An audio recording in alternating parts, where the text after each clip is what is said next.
Hi guys, and welcome back to History Revision Success. And if you remember, what we are doing at the moment is we are looking at the topic of the terror state, and did Hitler achieve his terror state in Nazi Germany? The second main thematic question in the year 13 Weimar and Nazi Germany course. Now, I've previously done in detail about the law on my other video, if you go look at that first.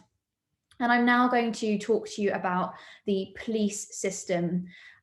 Before we do the actual police system, I'm just going to do this video, which is going to run through really quickly the three main people you have to know about to understand how Hitler manipulates and how the Nazis take complete control over the police system. Okay, so three profiles that you really must understand to understand what comes next. Now, the first person I'm going to talk to you about is Goering. Okay, so Goering, he used to be a fighter pilot in World War I, and he joined the Nazi Party in 1922, taking part in the Munich Putsch of 1923, becoming responsible as the president of the Reichstag in 1923.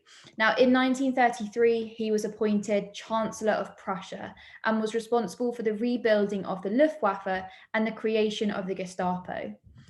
He also became very important in the building of the concentration camps. Now, after the failure of the Luftwaffe to defeat the RAF in the Battle of Britain, his influence declined and he was expelled from the party in 1945. He was captured by the Allies and went on to commit suicide in prison.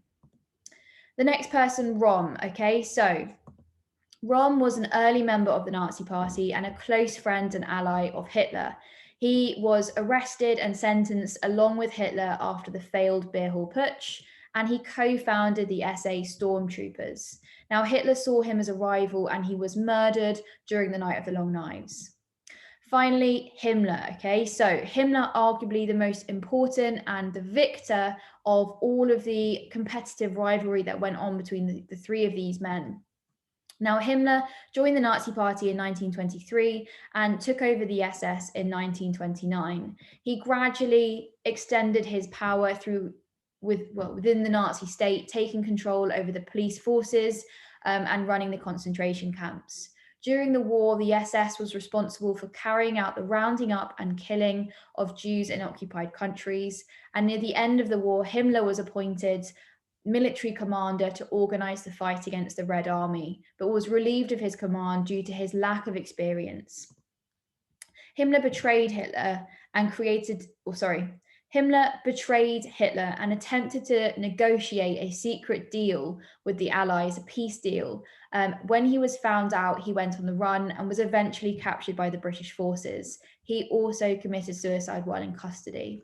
Now, I'm going to quickly do a timeline of the rise of Himmler, okay? Because when you look at the next video on the police state and how the police state functioned to create a terror state, I talk about this turning point that occurs, and Himmler is very heavily involved and integral to this terror and this police state that is established. So here is a very quick summary timeline of his life, just so you have really good revision. Bam, you know exactly what is happening. So in 1925, he created the SS as part of the SA.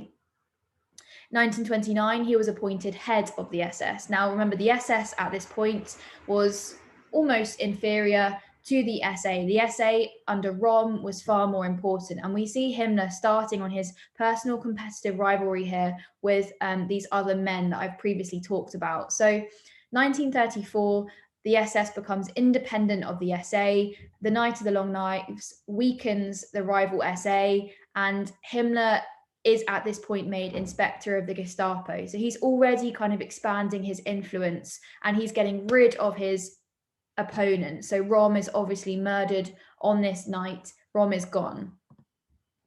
In 1936, he becomes the head of German police and the Reichsführer SS, finally winning this 2-year struggle for power with Goering and Frick. Finally, at this point, he has control of the security forces. So in terms of that turning point I previously mentioned, 1936 is it.